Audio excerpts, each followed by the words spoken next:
Right, okay, so in my last video I made this drum rack, kind of a break drum rack preset, saved it. I'm in Ableton 11 beta now, but everything I talk about, you can do it in whatever version. Follow actions are the key, and they've been in there since 9, which is where I started. They're in a slightly different place in 11, but the theory is the same.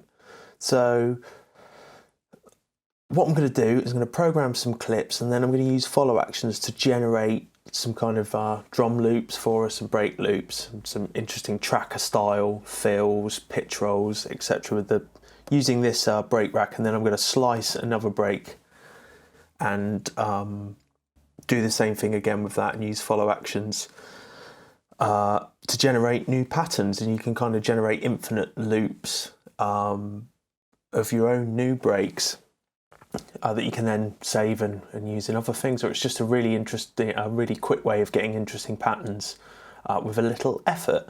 And if you've got a controller, you can kind of perform it in, which I'll do. And yeah, we should come up with some good stuff. So I've just programmed this in.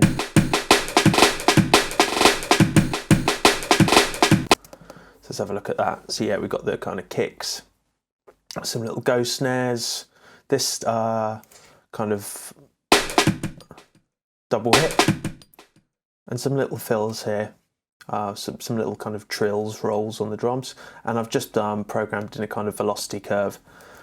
So maybe we do another one. I'll put a pitch roll in.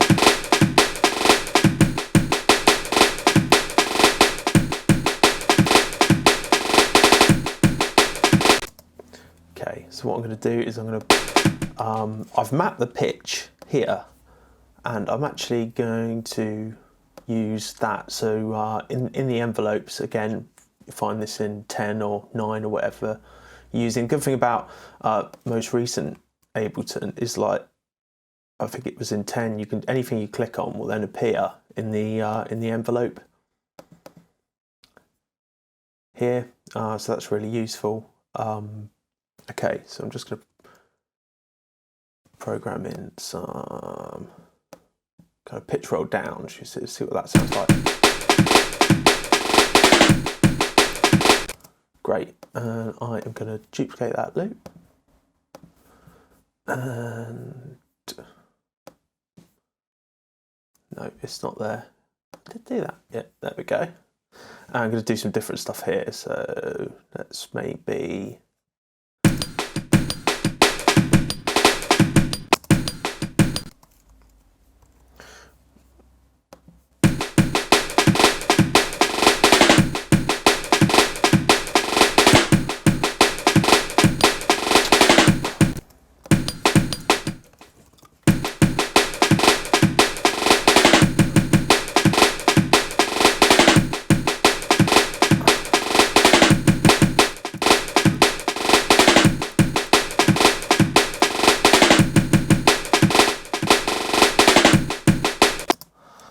so yeah, just kind of playing it, messing around, and tweaking it as I hear it. I also programmed in some of these things like that, so maybe we'll do something with that. Let's program a new clip.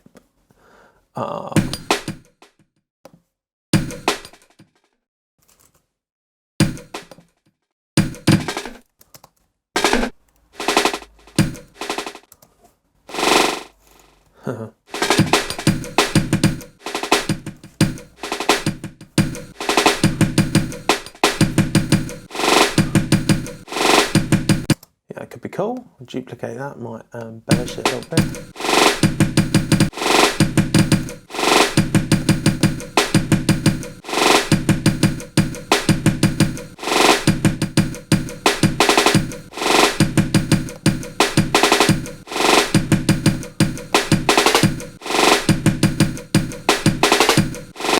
I'm going to put some kind of pitch downs here. They sound quite cool.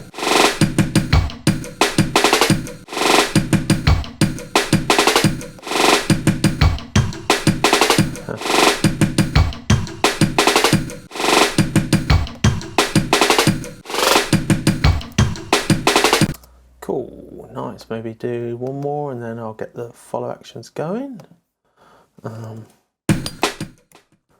So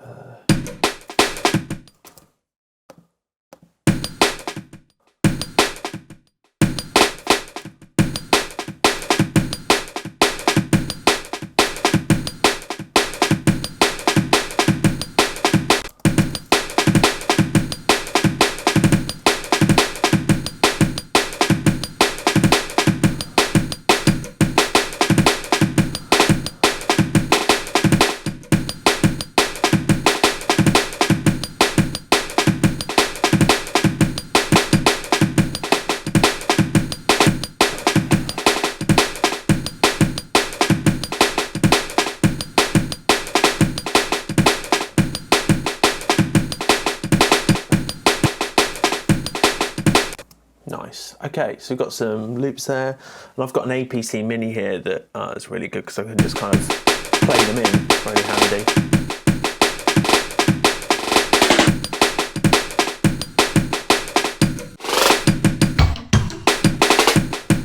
So yeah, we've already got some good patterns going. Now I also created some earlier. I might just leave them in here for now. Just close this down. So yeah, what I can do is we can just kind of record takes of these break patterns.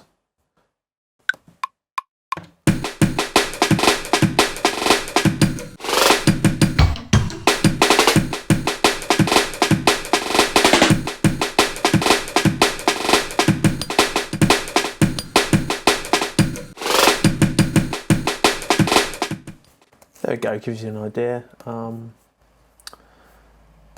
So yeah, this is all well and good, and we've got some patterns here. But the interesting thing happens when we start looking at the follow actions. And first of all, I'm going to look at legato mode because that's quite cool. Because then when you switch clips, it will play from where the original clip is. So we've got this loop 2 bars long. I think they all might be 2 bars long. No, they're not all 2 bars long. But yeah, if they're all set in legato mode, then when it's told to trigger a new clip, it's going to play the same number of measures into that clip. So say we've got these two here, and maybe we can do something like that just for variation. We'll do the same thing here. No, I don't want to do that. Duplicate that. Let's do something crazy.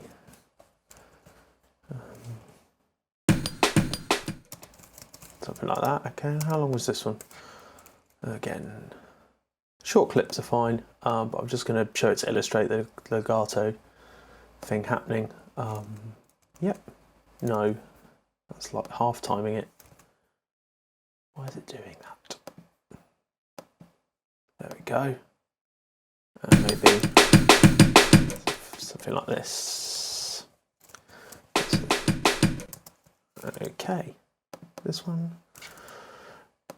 Great, so what I'm going to do is I'm just going to play these in and then switch the clips before they've come to their end. So start on however many measures through that you've switched into the other clips. I'll just see if I can demonstrate it.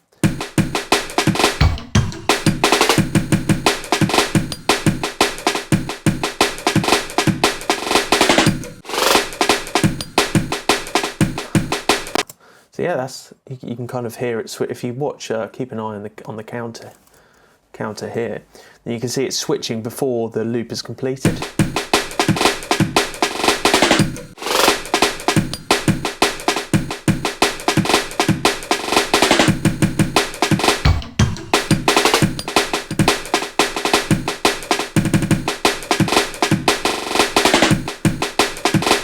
And you're already getting some really interesting patterns with just 4 clips of 4 bars long.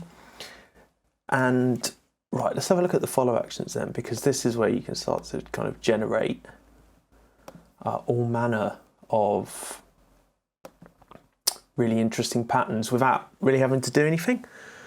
So what I'm going to do is I'm going to select any from the follow actions. Here you can kind of specify what a clip does once it's played through. So once it's played through, you can set the percentage of what it's going to do next, whether it plays any other clip. So any clip, that can include the clips already playing. Other will play another clip, a different clip to the one that's playing, any of them. So I'm just going to leave that as it is now, other 100%. You can obviously set the probability it might do something else, like play again. And these are really powerful. I'd like to do a longer video exploring follow actions, particularly with melodic stuff as well. It's really cool for that, and not just drums. So I think these linked things, that's something new in 11, so just kind of ignore that. But I'm going to set it to unlinked, and I think I'm going to get it to play through one measure, and then it's going to switch to another clip. And it's in legato mode, so it's going to switch to be measure 2 of the next clip, whichever clip that is it's played. So I've highlighted all of them to do that, and you can see now in 11 it's got these kind of cool little bars on the playhead that signify that there's a follow action set. So let's hear what happens.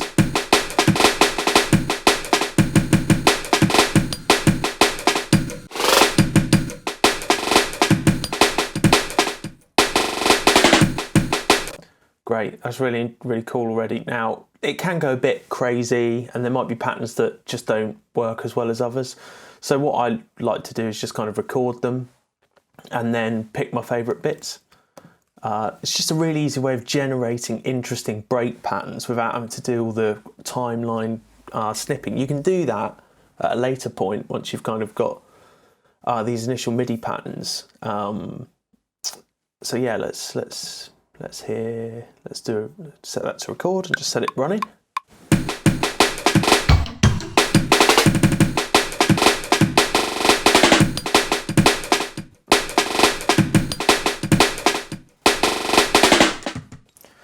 Excellent, yeah, sounds pretty good.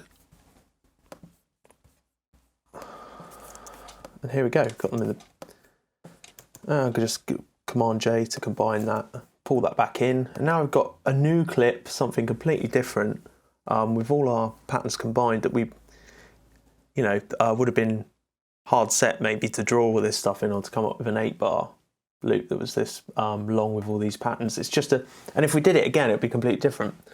And of course you can set the measures to be different, and then you can come up with some fun stuff doing that. So maybe if we set it to be, it's going to go every 1 bar and a half, 1.5 bars doing that. So let's do the same thing again.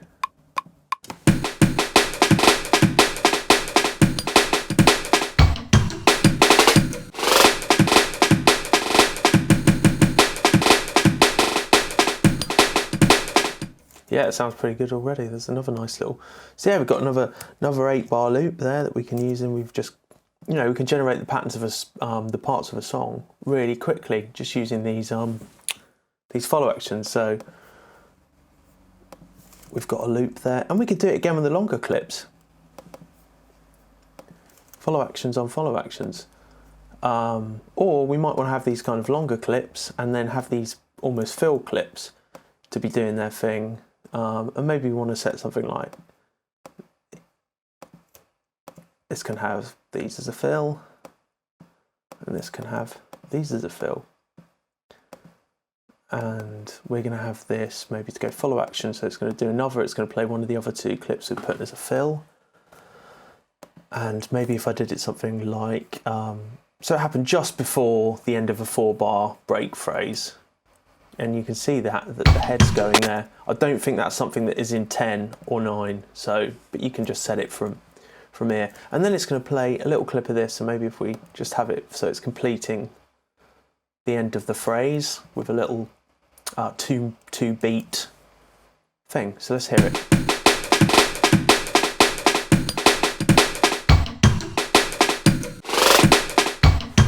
Nope, something's gone wrong there. I didn't set them. Okay, legato, yeah, okay, it's because I didn't do this one as well. Okay, other, yes, we want it to play the first one. That's what I've got wrong. Let's hear that.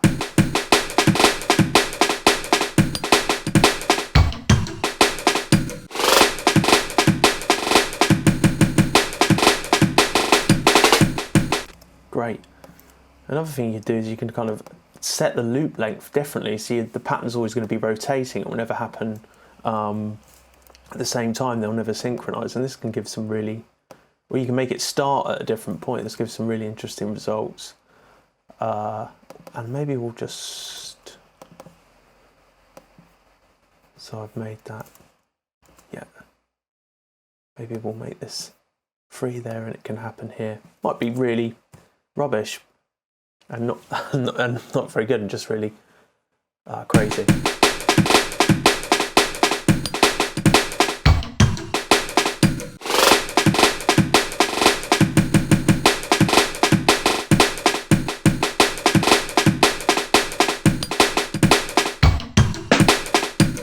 So yeah, there's kind of some squonks there where it's going a bit wrong, but you get the idea. Experiment and kind of have fun messing with the lengths of the bar, and this is kind of a trade-off between like a really composed sound and a kind of generative thing going on, which has been something I've been trying to do for a while, was to generate these patterns that sound like they've been composed, because it can be quite easy to just create aleatoric nonsense that's just you want some element of repetition in there, and that can really help when you've got these 8-bar phrases and you've got these other loops coming in as fills. So yeah, that gives you an idea. Of course, you can go crazy and set them to all be something like, take that off, all legato to be one beat, so they'll just constantly keep re-triggering. One at the top, yep. See what that sounds like.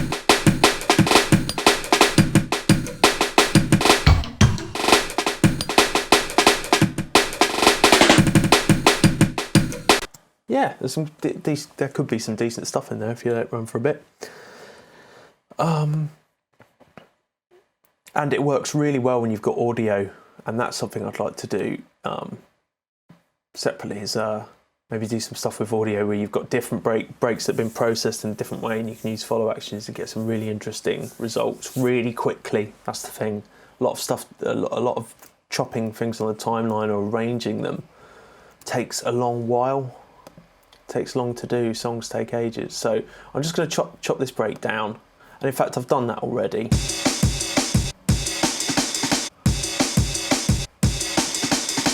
Nice. Okay, and what I've done is kind of slice that to a drum rack preset thing, and I'll show you that in another. I think I'll demo that in another video. But yeah, this I've then kind of here's the original pattern chopped across the drum rack.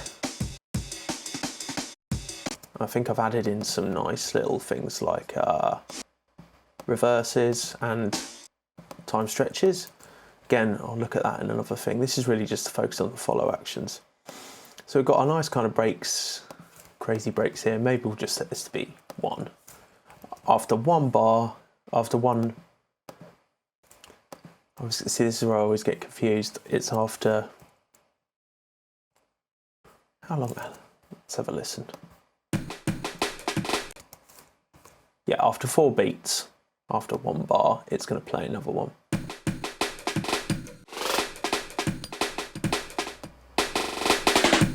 With a break like this one, the other one we've got here, this is probably going to be more of a fill anyway. More of a kind of additional break, because this one's quite tough. And so I've chopped that across and I've programmed in some new patterns, and they have follow actions on them as well, which I'm just going to turn off now. Let's just listen to one of them.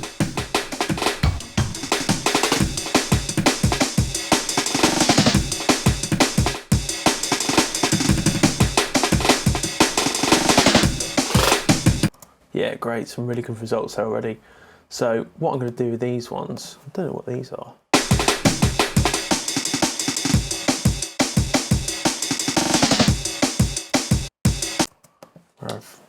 be clever.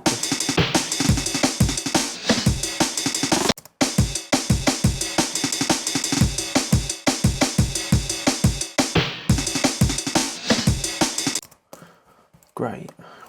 What I'm going to do, they're all set to legato as well, and I'm going to play some stuff over with the controller for these. I'm going to turn these off, and this is just a way you can get some really fun stuff going. Let's delete these guys. And right, I'm going to play something in.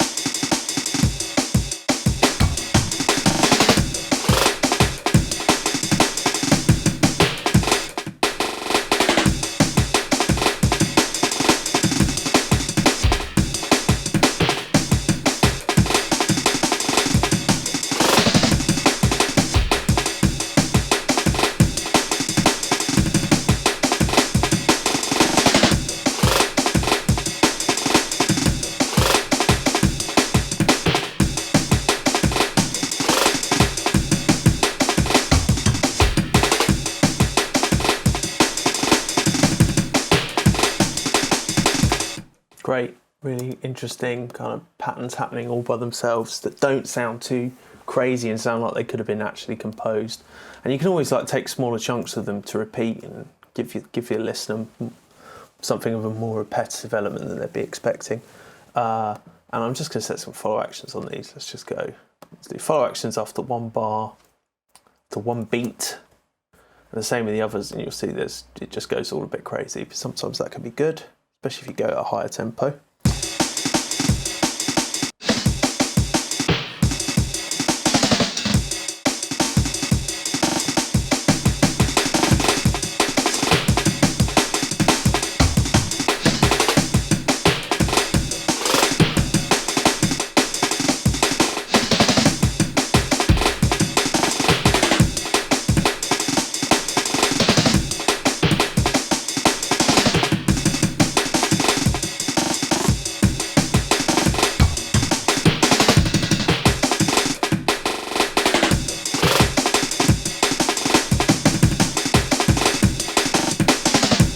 There we have it. The power of follow actions for kind of tracker style generative breaks in Ableton. I think next time we'll look at some effects automation, recording that and doing these as audio, and having some runs of follow action, bringing the whole thing together. That would be yeah, really cool. Hope you found something useful. Thanks for watching.